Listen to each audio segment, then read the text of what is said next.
Poštovani gledalci, dobar dan. Veliko mi je zadovoljstvo što danas u studiju alternativne televizije mogu da ugostim gospodina Frederika Whitea, profesora, lingvistu i pripadnika indijanskog plemena Haida.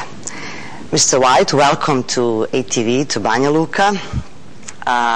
I would kindly ask you for the start to introduce a little bit yourself and to tell us more about what are you doing and tell us more about Haida Nation that you belong to.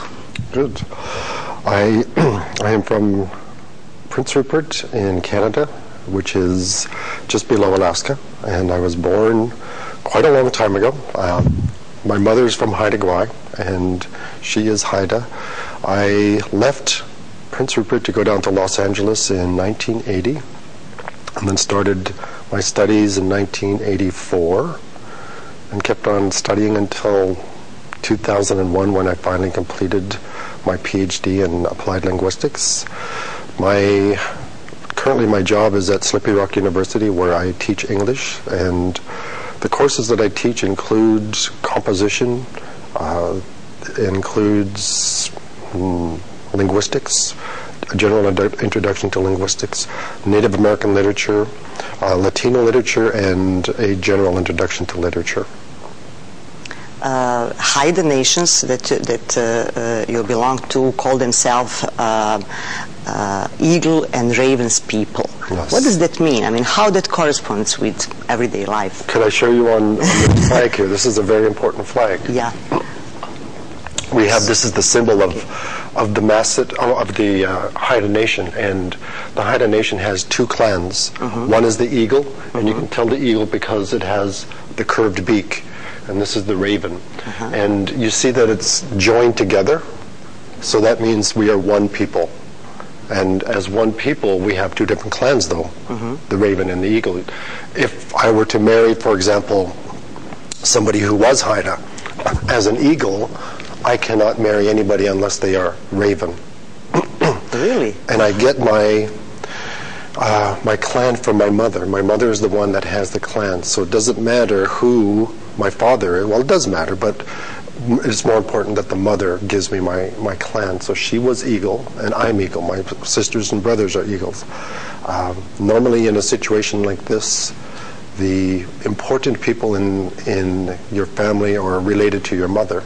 So my uncles have more of an impact than my father would, because they are the ones that will be giving me an inheritance if they give me anything. Not my father, because my father will be giving his sisters, their children, their inheritance, because it is a matrilineal society. That's interesting and rare, actually, looking at the world, that actually mother family is that counts. There are a lot of tribes in North America that have the matrilineal society, and even though they don't have positions of recognizable, visible power, they are the ones that behind the scenes are controlling everything. They're the ones that have the greater impact on society than the men who are actually in those positions. So women were and are very much respected in Indian culture. Oh yes, they are. And that's one of the important factors that, when I think of feminism, I think this is one of the areas that they really haven't looked into very much, because they don't see the visibility of the power of the women in those societies, where they like to see it. But most of the women in those societies wouldn't want to have the power any other way, because it's so ingrained into the culture that they just expect it to be that way. Tell me more about Haidas. There are also parts of your people living in Alaska. And what are the challenges you are facing now, trying to preserve your tradition, your culture, your language, and on the end, your right to be the First Nation? We are situated mainly in Canada on Haida Gwaii, and as a result of being on Haida Gwaii, it is the furthest islands on the west coast of Canada, and you can't go anywhere else. You're as far west in Canada as possible. As a result of that, we became part of Canada in 1967 when when Canada said to everybody, you are now part of Canada. And as a result of being part of Canada, we never officially signed any treaties. So in the last 20 years, we have been trying to get Canada to recognize that they haven't signed any treaties with us, and this is our land. But Canada is very reluctant to acknowledge that, and so we're actually in the process in the courts in BC to have them recognize that. One of the things they said was, you need to prove that you were there first. So, which I think is very funny, because in 1997, I think it was, they printed a coin which showed that the Spanish exploration from Mexico came up, and the first people they met were the Haida. And they have a coin to commemorate that, but yet they say, you have to prove to us that you were there first. And this recognition, if hopefully finally happens, what would that practically mean to your people? That means there's going to be a lot more clarity in our sovereignty.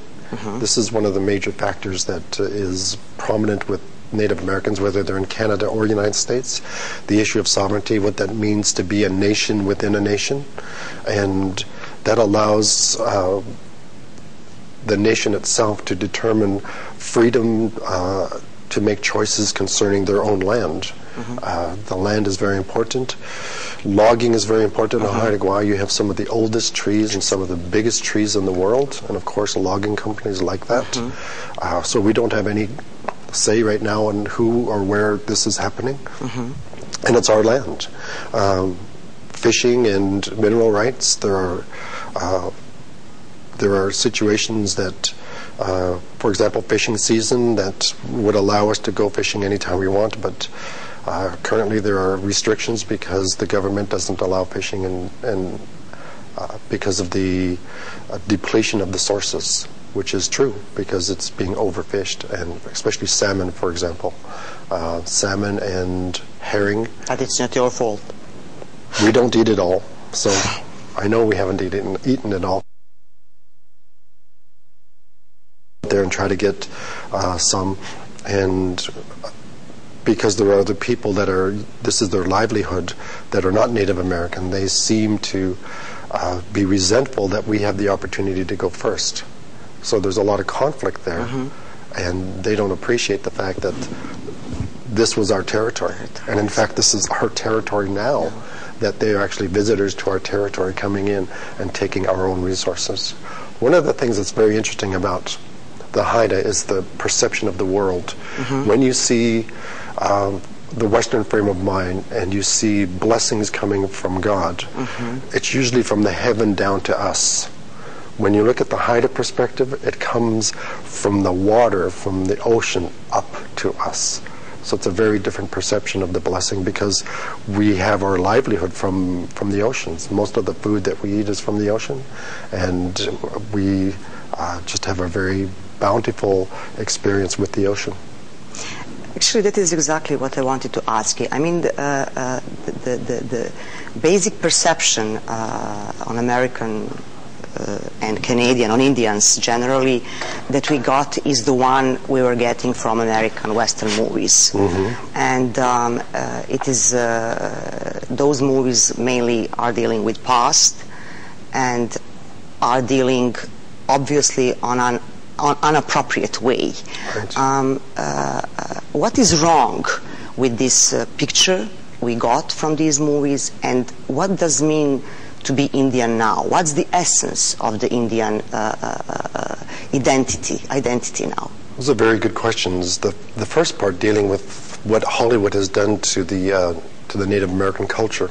Well, I just said it. It looks at Native Americans as one culture, when there are many cultures. Right now there are over 556 different recognized tribes in the United States. So the tendency of the world is, as a result of what Hollywood has done, to make them seem like they're just one culture, when there are more than one cultures. Plus, the Hollywood has taken extreme situations and made them seem like fact, where they have taken some situations of the interaction between those people going west and the clashes that happened, the wars. They made it seem like we were the ones that were the aggressive ones, that we were the ones that were trying to keep them away. When in fact some of those situations were very, very rare. There was not a lot of fighting that you see in the movies, and it was when there was fighting, it usually was with the U.S. Army that was coming to take care of the Native American population. That is problematic because the world has seen that and always sees the Indians as the bad guy, and that's really not a very pleasant situation to be put in contemporary. When you look back and see those images and you see those stereotypes, to say, for example, when I was 10 years old and I was playing cowboys and Indians, I was outside with my brother and we were with our neighbor behind our yard, and I was 10, my brother was 8, and he was the same age as my brother, and said, what do you want to do? Well, let's play cowboys and Indians, because that's just what we did. And so I said, yeah. My brother said, yeah, I'm going to be a cowboy. And I said, yeah, I'm going to be a cowboy. And the neighbor stopped and looked at us and had this strange look on his face and said, you guys can't be cowboys, you're Indians. And I was shocked. Nobody had ever called me an Indian before in my life. And so I went in and talked to my mother and said, he called us Indians. And she started laughing, and she thought it was the funniest thing. And then she was laughing so hard, tears were coming down her face. And I couldn't understand why she was laughing so hard. And then finally she said, you are an Indian. And that devastated me. I went upstairs into my room and I laid down into my bed and started crying. And the reason I started crying was because the images that I had of Indians were terrible. The only images that I had of Indians were what I saw on TV and in the movies, and those movies always made the Indians look like they were bad guys, and I didn't want to be a bad guy. And so I remember thinking that I knew that I was Haida, and I never made the connection that Haidas were Indians. And so I determined at that point, and this is to answer your question about identity, that I would be Haida, and that Haida is a very good thing to be, that I would not let anybody stereotype me as an Indian. And that was a very difficult decision to make, and it has been a very difficult decision to be consistent with for the rest of my life. But you feel as an Indian, actually, now? I feel Haida. Primarily? Yes, and it's very difficult not to feel Haida, because the way I think, the way I see things, it's just part of who I am. But it comes together, obviously, in some ways. Of course it does. My history is very important. My heritage. I'm learning my own language now because I didn't have the opportunity to learn it. When my mother had children, she decided it was probably best for them not to know the language because they would have opportunities to advance in school. There has been some terrible ideas about Native Americans in education.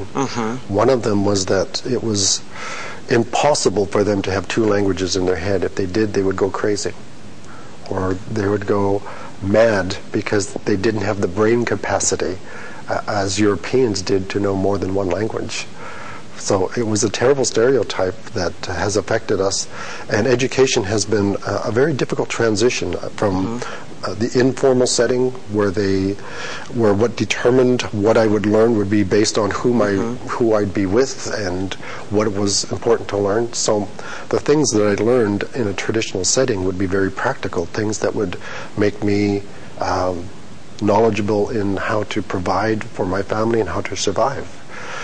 It would also give me the information about what it means to be a community person, a citizen within my community.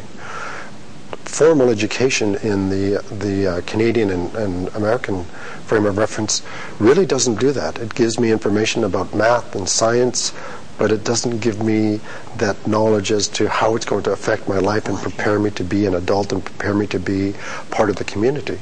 It only prepares me with knowledge, and eventually that knowledge for Native Americans, it has to be something that they see will be part of their life. When they don't see the connection of this education, that experience in the school makes it very bad for them, and they usually end up quitting. And I did that twice. I quit high school twice. And I eventually went back 8 years later to start from scratch. I had to get what is known as a general equivalency diploma, where I took tests to pass the English, writing, and science and math subjects. And passing that, that's when I began my college career. Now, obviously, that politics run by primarily American government until late 50s years from last century, politics of school segregation, where Indian children were taken away from their families and sent to some schools far away, where and they were not allowed to speak their language. They were even punished because of that. The consequences of that politics are obviously still very huge. This is part of the, especially in Canada, the part of the, what is known as the psyche of the Native American, of the First Nations people. We call them First Nations in Canada. The Canadian government, in I think it was 2007, officially apologized for the boarding schools. And that was a step in the right direction. And as a result of that apology, they also established a fund for, I think it was $200 million for people who had gone through that experience, that they could apply for some psychological opportunities for them to work through the experiences. Those experiences were not very pleasant at first for a lot of the students. And like you said, at first what would happen is they made education mandatory, that the Native Americans had to go to school. But at first there was a resistance from the local people, from the different nations, because they didn't see any value in the education. There was a very different education system value, and so and this was by the Canadian government and the U.S. government. This was with both. They would go to the different reservations or the reserves in Canada, and as official people would be talking to the parents, other people would actually go and grab the children and take them away. So they were kidnapped, and a terrible experience where they had to undergo a tremendous cultural change. They would go immediately to the schools, like you said, sometimes thousands of miles away, and for the boys, their hair was cut and they were changed into different clothes, and like you said, they were not allowed to speak their language. And they were very systematic in making sure that, because they had people from all over, all the different nations, they were very systematic in making sure that when you were in a class that you didn't have anybody who spoke your language, and that when you're staying in a dormitory you didn't stay with people that were from your tribe so that you could speak the language. It was very systematic, and that was a terrible situation for a lot of them. And then of course there was some physical abuse and sexual abuse that happened as a result. And that's why at least Canada has apologized for it. The United States hasn't made any effort to do that. Fortunately. You mentioned 556 tribal nations, and most of them still live in more than 300 reservations, in spite of the so-called assimilation policy run by federal government, according to the Act on Indian Citizenship. Why? There was an effort about a decade after the citizenship became official in 1924, I believe it was. They recognized that if the reservation system were to be eliminated, they would have to get rid of the people from the reservations. So they began to systematically, and this was a voluntary opportunity, so they went there and said, we would like you to become part of our cities and our culture, so we invite you to come, and we'll subsidize some of your housing, and we'll train you for jobs and things like that. And a lot of people actually went from the different reservations into the different cities all around the United States. Some people stayed because they had a very good experience. Other people because they didn't liked the experience, went back to the reservation. And the reservation life has been one where they can feel the community that they need, where they can have their family. And it is a very important aspect of Native American culture that your family is the highest value of anything that there is. So that's, I think, one of the main reasons that those reservations and reserves in Canada are still happening. Plus, I don't know that it is possible. I really don't know that either the Canadian government or the American government really would like them to completely assimilate into the cultures.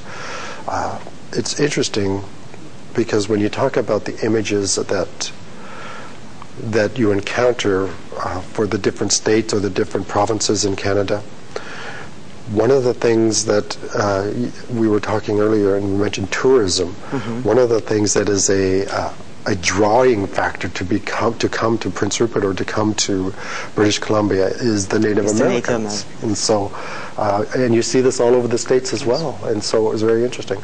Do you remember the Olympics when they were opening in Vancouver? They had a whole bunch of nations that were dancing. The program was... It was wonderful. It was one of the, again, but this is very strange because Canada, and especially British Columbia, they have... The way they treat Native Americans and the way they treat... You're proud with something that you are neglecting all the time. It was a very strange disconnect, and so, but we took the opportunity as nations to dance for Canada because we have a pride. We have pride in being Canadian. We have pride in being American. We have pride in being Haidas or Cherokees or whatever nation we are. And so the opportunity for the world to see some of our ceremonies and dances, all the nations that were around Vancouver and always up into Prince Rupert for the Haida said that we will take this opportunity and we will dance so that the world can see that we are still here. The informations we are getting from different reservations are really so different and opposite. I personally was very astonished to see pictures from Pine Ridge Reservation where descendants of Tatanka Yotanka and Tashunka Vitko live on the edge of the poverty in such a miserable conditions. And on the other side, sorry, there are examples of, I don't know, Pueblo Indians that succeeded to pay the part of their land and to bring it back to the tribe, or you mentioned Cherokee, that Cherokee tribe that made agreement with Apple and succeeded to integrate Apple technology with Cherokee language. So there are so different examples. And what are the trends, and why the situation is so different when we go deeper and see different tribes? The experiences are going to be different in every reservation that you go to, and you mentioned one of the poorest is the Pine Ridge Reservation, and the poverty, the lifestyle on the very poor reservations is not that great. If you are educated, usually what happens is you go through high school, then you get a college degree, and then when you get a college degree and you want to go back and be with your people, the opportunity to work is not there. I mean, unemployment can be up to 90% in some of the reservations, and that would be one of them. Normally it's 50%. So, and that's a good situation. So when you're educated away from your own community, because the very things that you're learning, there's nothing there for you to be able to be part of your community. When I was finishing up my PhD, I was literally almost ready to graduate, and I called my band and said, I'm ready to graduate. Is there any job there for me that you think I could be able to do? Because, you know, I had a family, I had 3 children, and I remember the answer was, hold on a minute, or, you know, let me get back to you on that. And I said, you know, I'm ready. I could come up there and I'm ready to work. And I got a phone call a couple of days later, and the person that I talked to, and she was well connected in the community, so she would have known. And she said, really, right now there's nothing. And so I said, well, you know, that takes care of that, and I'll look around. But and that just shows you the opportunities that you have on your own reservation. There are some reservations that have mineral resources that allow them to be rich because they have oil or they have gold or they have something, uranium, and the Cherokees have really taken, because I don't know if you know Sequoyah, when he developed this syllabary, he was in the 1820s developing an alphabet for the Cherokee language. And he developed it in such a way that Chief Sequoyah, he was such an amazing man because he didn't have any formal training, but he developed this, we'll call it an alphabet, it's a syllabary of 86 or 87 different symbols, and within 3 days of learning this syllabary, they were literate and they could write their own language. And the Cherokees have been very innovative with this and have taken that innovation, like you said, up into Apple and said, you know, we would like to have access and be able to send text and use the computer on our language. In our language. And Apple said, you know, that would be great. And I think Apple is very open, and so are other companies, very open for things like this to happen with Native Americans. It's taking, see, but here you have an issue. The Cherokees did have the syllabary developed by Sequoyah. Most of the other Native American languages do not have that. I heard about Cheyennes, that they have something similar. Even with the Cheyenne, when we're talking about a language that has not been a literate language, it's a pre-literate language. As a result of that, you have to come up with an alphabet. And if your language has, and this is something that you could think about here because it's very similar, if you have a language that has more than one dialect, even if there are only pronunciation changes or certain terms that are different over across the river, they will say, we don't want that font. We don't want that to represent our language. And so that has been very difficult. That's one of the main reasons why most of the other tribes in the United States haven't been able to go to Apple and say, would you do this for us? Because there is no agreement on the font, on the alphabet that they would choose to represent their language. Because some people are still traditional and would say, we don't want our language to be a written language. And so that makes it very difficult if you try to document the language and try to make sure that it survives into the next century, into the next generation. You talk about a lot of differences which are logical when we know how many tribal nations are there. But is there any space for true activism which is based on a common idea of sovereignty? Actually, I read very inspiring speech from President of National Congress of American Indians, Mr. Keel, who approached people on 10th annual state of that Congress, and who said that he speaks on behalf of tribal nations and tribal leaders, and asked President Obama to fully implement the UN declarations on indigenous people, and Congress to withdraw the laws that prevent Indians to make decisions on how to use limited budgets that they get.